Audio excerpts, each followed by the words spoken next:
warahmatullahi wabarakatuh. Perkenalkan, kami dari kelompok 9 akan mempresentasikan materi PPKN SD.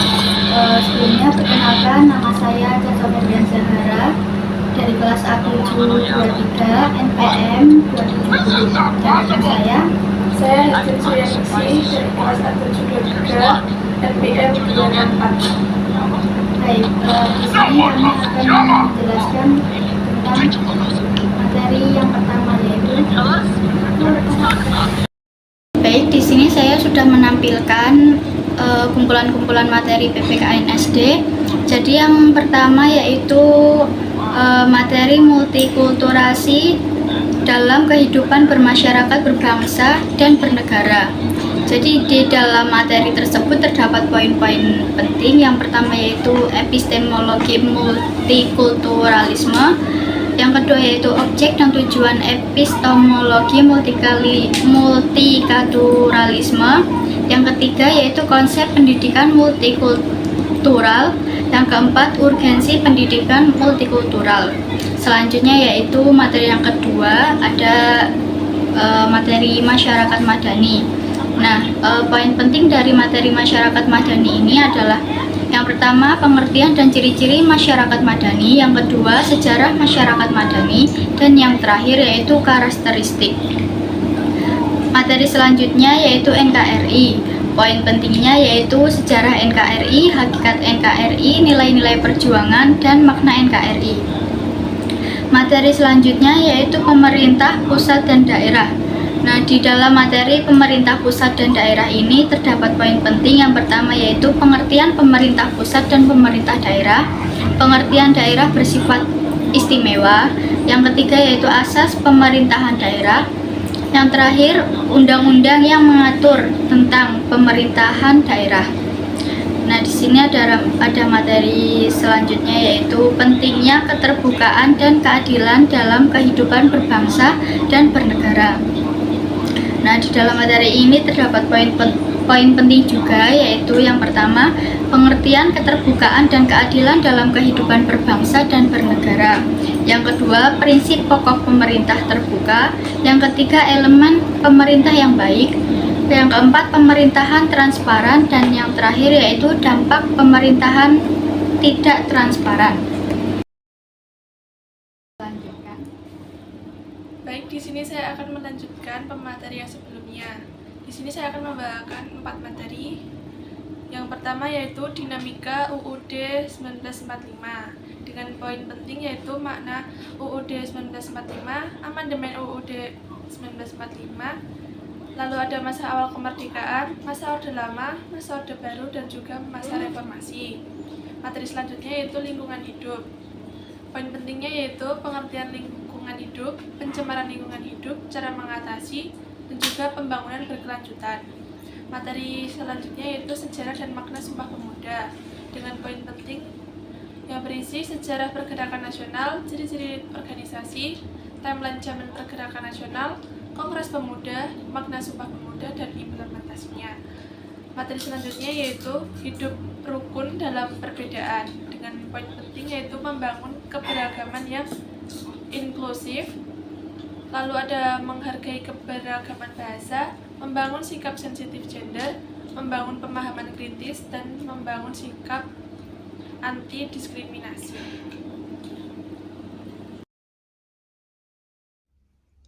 Baik, di sini saya akan melanjutkan dari rekan saya.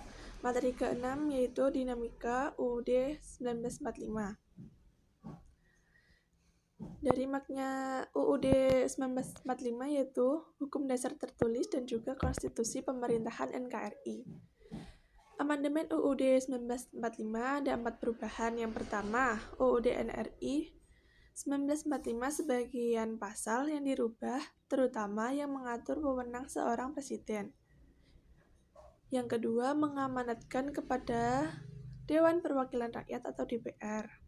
Yang ketiga, memperkuat sistem presidensial dengan mengadakan pemilu. Keempat, menghapus DPR. Poin ketiga yaitu awal kemerdekaan, adanya sistem presidensial dan juga penyimpangan UUD 45 antara lain UUD 1945 sebagai UUD negara lain. Yang kedua, UUD 45 sudah tidak berlaku lagi. Poin yang keempat yaitu Orde Lama. Menetapkan pembubaran konstituante. Lalu menetapkan kembali UUD 45, membentuk MPR, dan membentuk DPA sementara. Poin kelima, Orde Baru. Adanya dekret presiden. Yang pertama, pembubaran PKI, membersihkan kabinet dari unsur-unsur PKI, lalu ada turunnya harga untuk perbaikan ekonomi.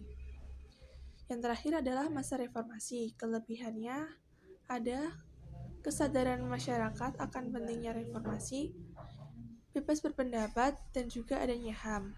Kekurangannya antara lain tidak adanya pemberian subsidi terhadap masyarakat, lalu ada kurangnya minat membaca karya sastra, dan juga pemerintahan yang hanya fokus pada perbaikan ekonomi. Materi ketujuh yaitu lingkungan hidup. Menurut Undang-Undang Nomor 23 Tahun 1997, lingkungan hidup adalah kesatuan ruang dengan semua benda, daya, keadaan, dan makhluk hidup, termasuk manusia dan perilakunya, yang mempengaruhi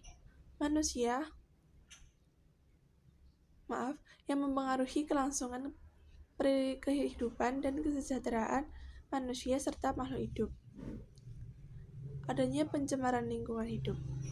Pencemaran lingkungan hidup adalah kondisi suatu lingkungan yang memberikan pengaruh negatif terhadap makhluk hidup yang disebabkan oleh manusia.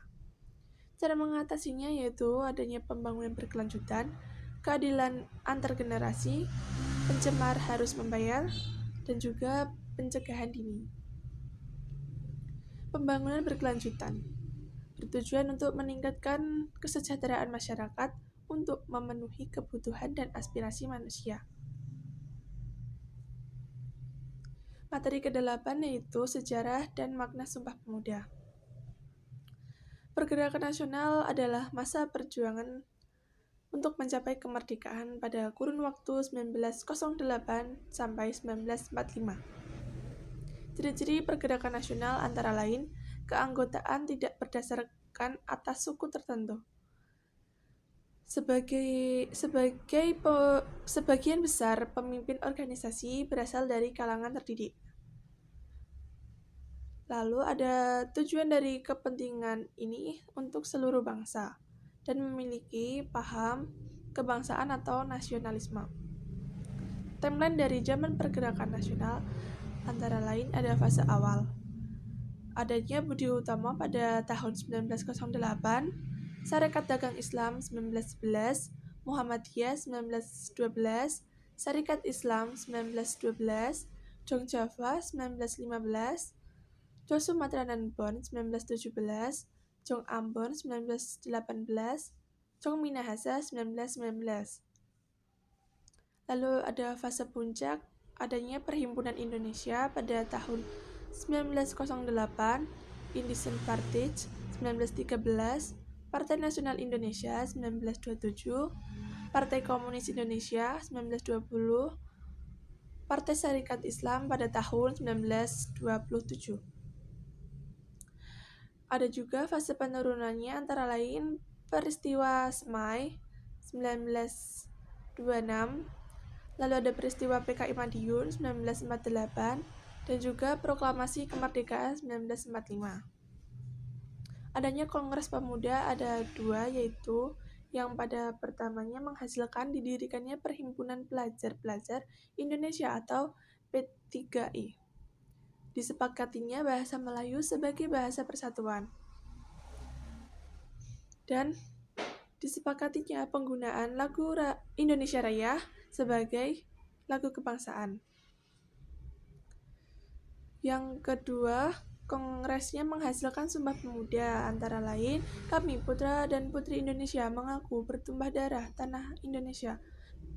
Kami putra-putri Indonesia mengaku berbangsa satu bangsa Indonesia. Kami putra dan putri Indonesia menjunjung tinggi bahasa persatuan, bahasa Indonesia. Makna Sumpah Pemuda adalah dapat menumbuhkan semangat nasionalisme, mencintai produk, dalam negeri dan juga melestarikan kebudayaan bangsa di Indonesia. Implementasinya yaitu menggunakan bahasa Indonesia dengan baik dan benar, menghargai perbedaan suku, agama, dan budaya, menjaga persatuan dan kesatuan bangsa, dan membangun bangsa dan negara Indonesia. Materi yang ke-9 yaitu Cukup sekian penyampaian materi PPKN SD dari kami. Apabila ada kurang lebihnya, kami mohon maaf setulus-tulusnya. Wassalamualaikum warahmatullahi wabarakatuh.